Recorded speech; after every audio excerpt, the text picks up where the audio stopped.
Si që dini tashmë, takimi i ftuar nga presidentja për të diskutuar rreth mundësisë ose jo të një mandatari të ardhshëm përfundoj, dhe ajo që është më e rëndësishme nga ky takim u bëhet qartë që askush nuk mundet me kriju shumicën e re parlamentare bazuar në legislaturën aktuale. Do thotë së paku 52 deputet të përfaqësuar nga 4 kryetarë të partive shqiptare dhe disa nga partitë minoritare, edhe në takim e kam bërë qartë që nuk jam pjesë e asnjë shumice, gjë që matematikisht e bën të pamundur arritjen e shumicës së re parlamentare, dhe besoj se kjo do duhet të ishte e mjaftueshme që sot edhe presidenti i vendit të vinte në një konkludim të tillë dhe pastaj të vepronte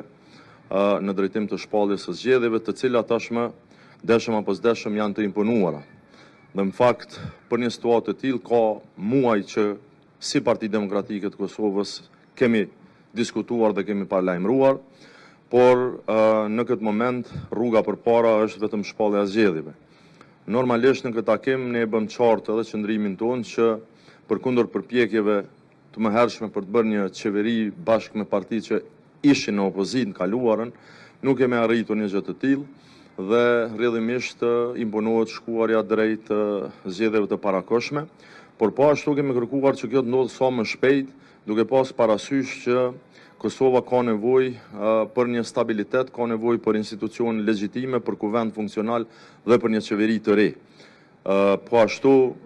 çështjet që ndërlidhen me miratimin e buxhetit, me miratimin e disa marrëveshjeve ndërkombëtare tepër të rëndësishme, sidomos siç është plani i rritjes për Ballkanin Perëndimor i Bashkimit Evropian,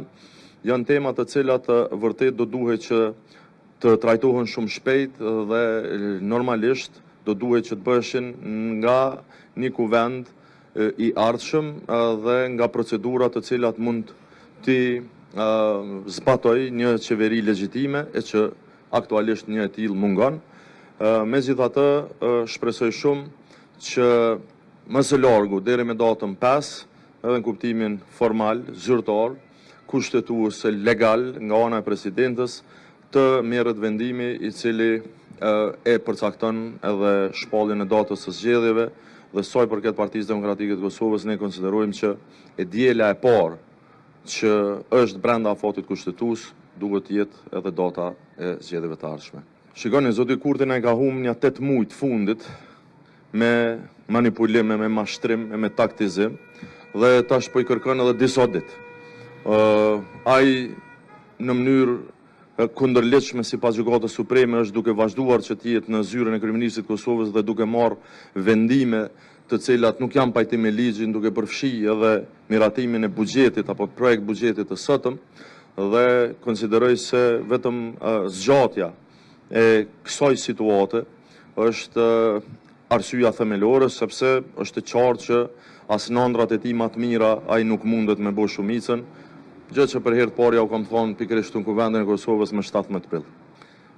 Jo, nuk kam ndonjë vlerësim kështu transition për sa i përket qëndrimit të tij.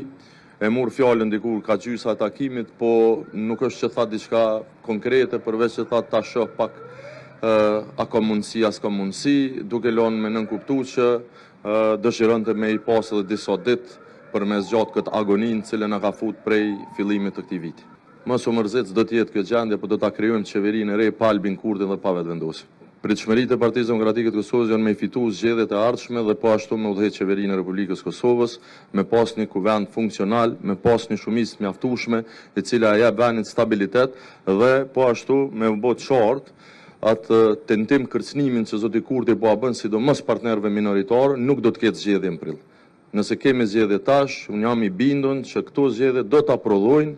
stabilitetin për 5 vjet e ardhshme, edhe me zgjedhjet presidentit apo presidentës, edhe me qeveri, edhe me të gjitha. Jo, absolutisht jo, është e pamundshme, më po them çka u dëshmua aty, është nga 111 deputet, se aq janë në lojë. 9 listës serbe nuk janë opcion për askënd. Nga 111, spaku 54, ndoshta 55 u deklaruan që nuk votojnë dhe nuk janë pjesë asnjë shumice, kështu që prap zoti Kurti maksimumin e ka ato 56, ndoshta edhe 57, po s'besoj as 57 që mundet me i bë, për vete as për këto tjetër. Besoj është pyetje për ta, në Dragash ne jemi ngarë, Partia Demokratike e Kosovës hyn si çdo balotazh për të fituar. Të gjitha partitë tjera që janë jashtë garës, duke përfshirë dhe komunitetet, janë bërë bashkë për ta mbështetur kandidatin tonë Shaban Shabani dhe unë besoj që ai edhe do të jetë fituesi. Ne nuk e kemi mbështetur dhe nuk e mbështesim lëvizjen vetëvendose në asnjë garë. Faleminderit shumë.